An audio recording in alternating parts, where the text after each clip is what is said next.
Thank you for visiting the JWA website. I'm excited to have you here and get to share with you my core story and what it is that we get to do. I'm an executive team consultant, help executive teams transform their workforces into elite teams, get everybody on the same page, hold everyone accountable, increase profits and productivity by 50% or more. So what happens when a team is not all on the same page and holding everyone accountable? You've probably experienced this in places that you've worked. May not be the place you're in right now, but other places you've seen that, right? Things that happen are communications start breaking down as silos start to form and people start get isolated into just focusing on what they're supposed to do and not necessarily what the team's focused on. Decision-making processes start slowing down and may come to a halt as people are not communicating. That leads to information not flowing and the decisions having issues. Unclear roles and responsibilities come about, and people either start stepping on each other's toes or things don't get done because no one's taking responsibility for it to get it done. And so it starts to become a job for people, and just a job, and not a meaningful place, a meaningful purpose for them to really live out their strengths and their desires and really help accomplish something meaningful in this world of business. So I'm going to share with you something called the team development cycle. It was developed back in the 60s by a psychology professor at Ohio State University. His name was Bruce Tuckman. And he studied these cohesive, high-performing elite teams and compared them to these other teams that weren't so high-performing. And what he wanted to figure out was, is there a secret formula? Is there some pixie dust? Or is there a pattern that they follow that we could apply and use in other teams to help them become more high-performing? And what he discovered was that there were 4 phases that most of these high-performing teams went through, or all these high-performing teams went through. And you may know them as forming, storming, norming, and performing. Now this model became the foundation for organizational development and organizational leadership since that time, right? I'm going to walk you through that. So I'll start with forming. And in this stage, there's a lot of excitement and energy as new relationships are being created. People are figuring out their roles and their responsibilities and trying to understand who do they need to go to actually get things done, right? Everybody is focused on how do I help the team succeed? And so they're putting forth a lot of discretionary energy. They're coming in early, they're staying late, they're working on tasks that aren't on anybody's job description because it's got to get done.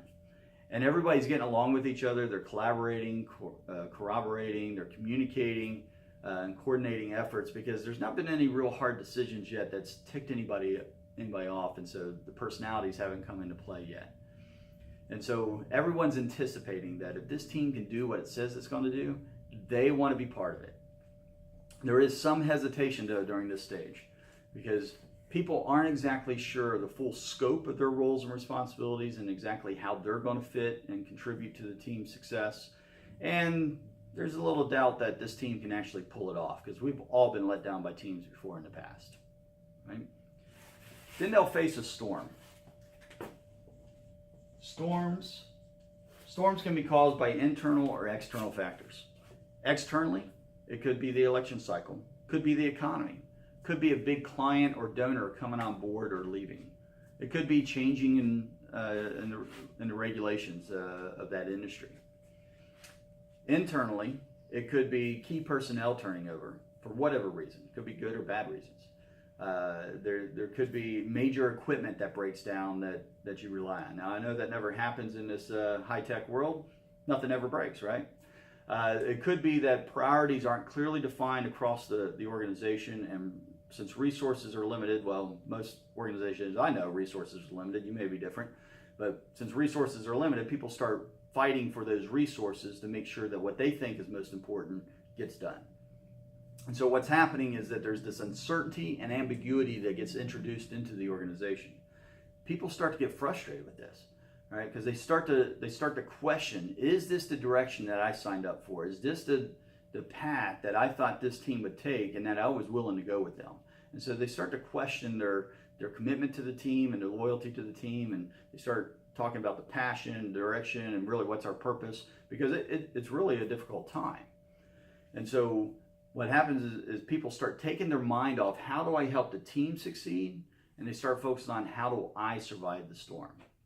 And so what happens is they start jockeying for position. They'll start politics start coming into play, and the different factors go on. They'll start resisting influence from other team members. You do your thing, we'll do our thing, we'll make it through this, right?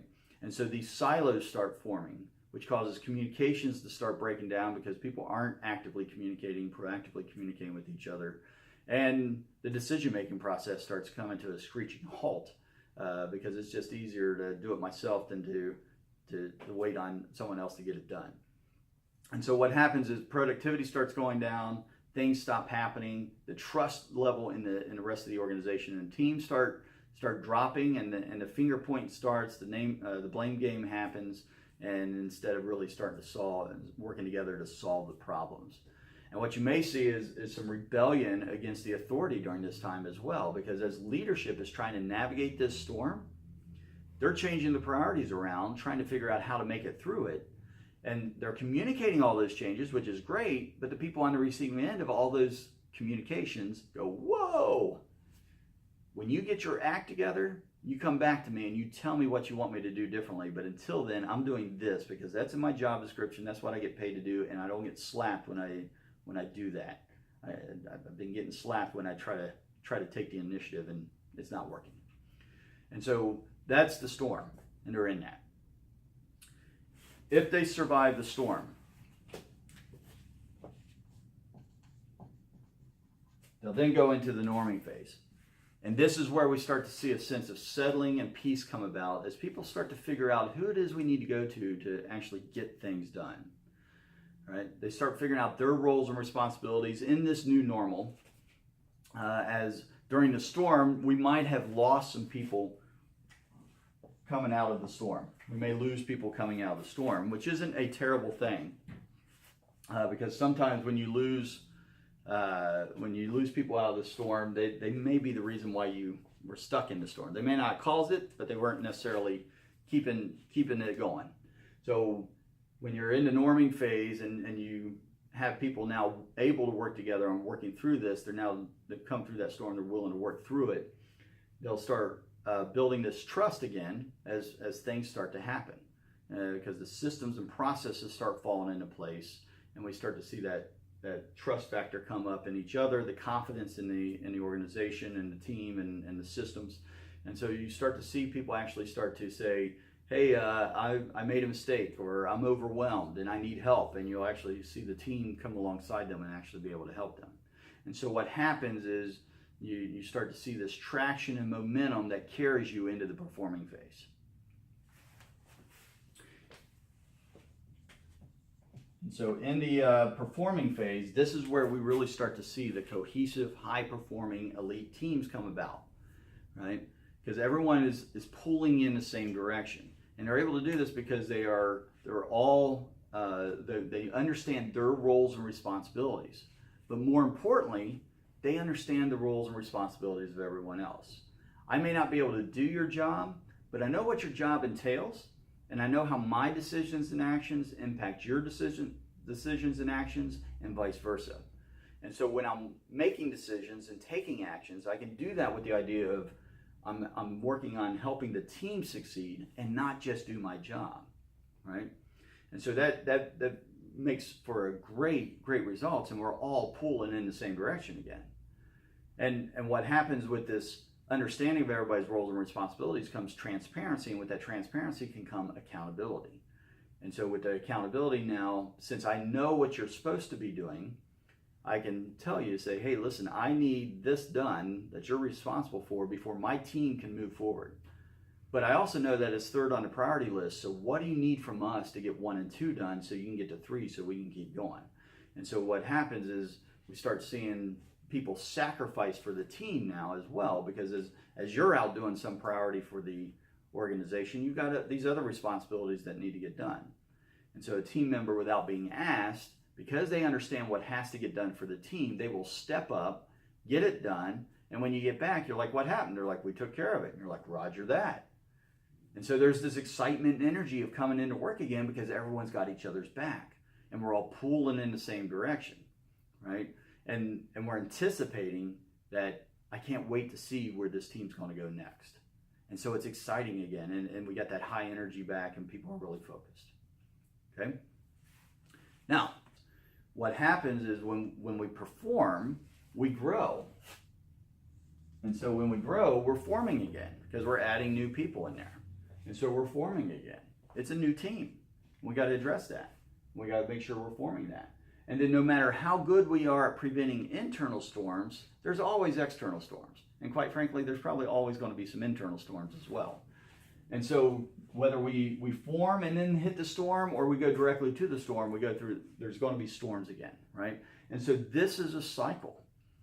And it happens continuously.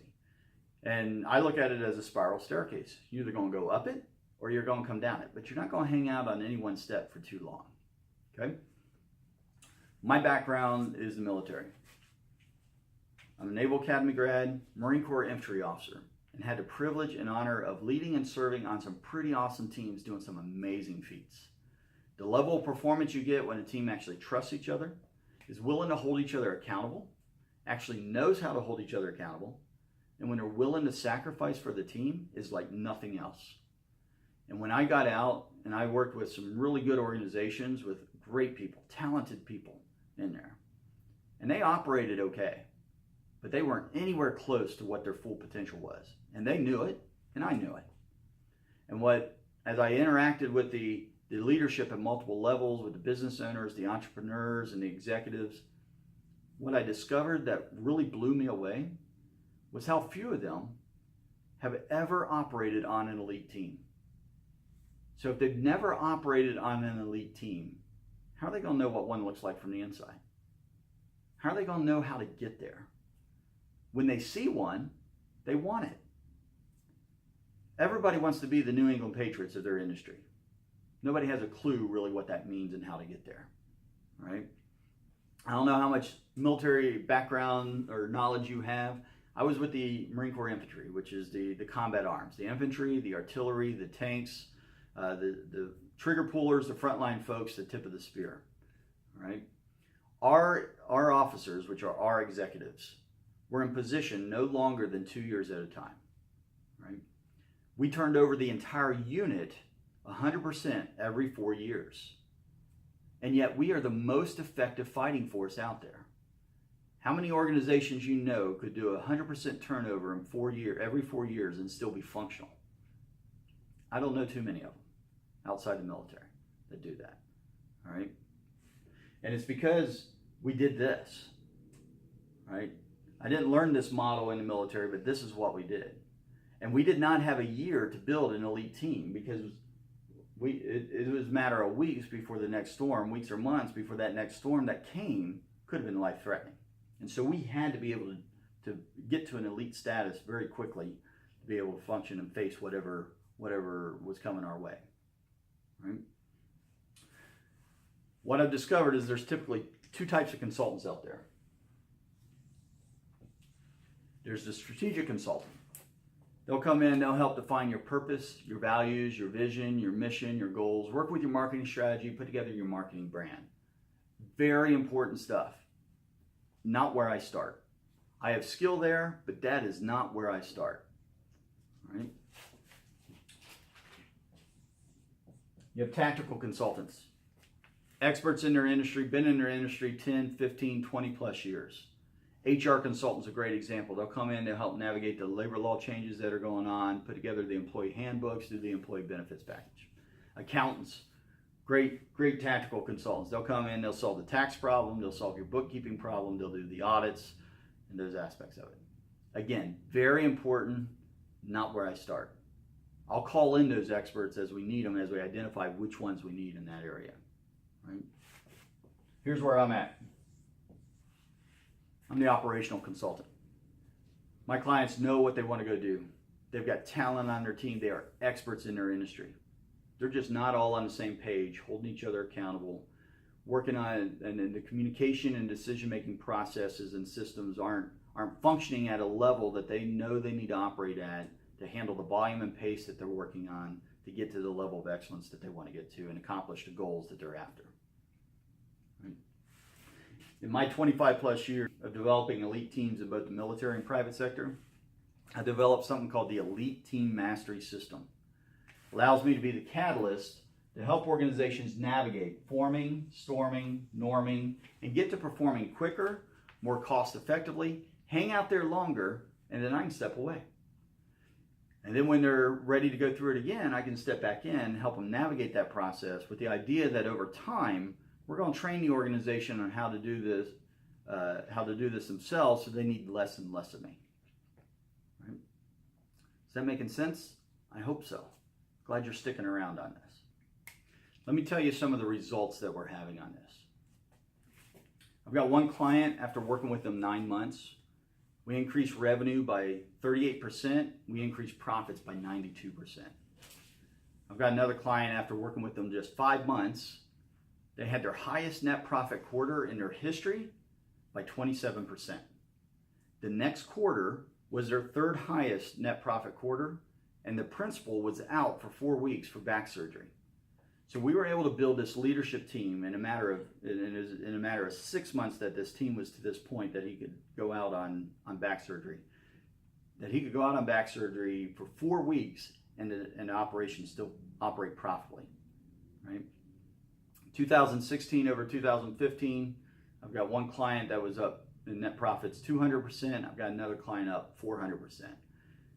I don't go in there saying we're going to increase revenues, we're going to increase profit. I go in there, we're going to focus on getting your team aligned, get clarity around their roles and responsibilities, get them functioning together so that they know how to solve problems together that don't require the same individual each time, so that everyone's on the same page, they're holding each other accountable, and it does result in increasing profits and productivity by 50% or more.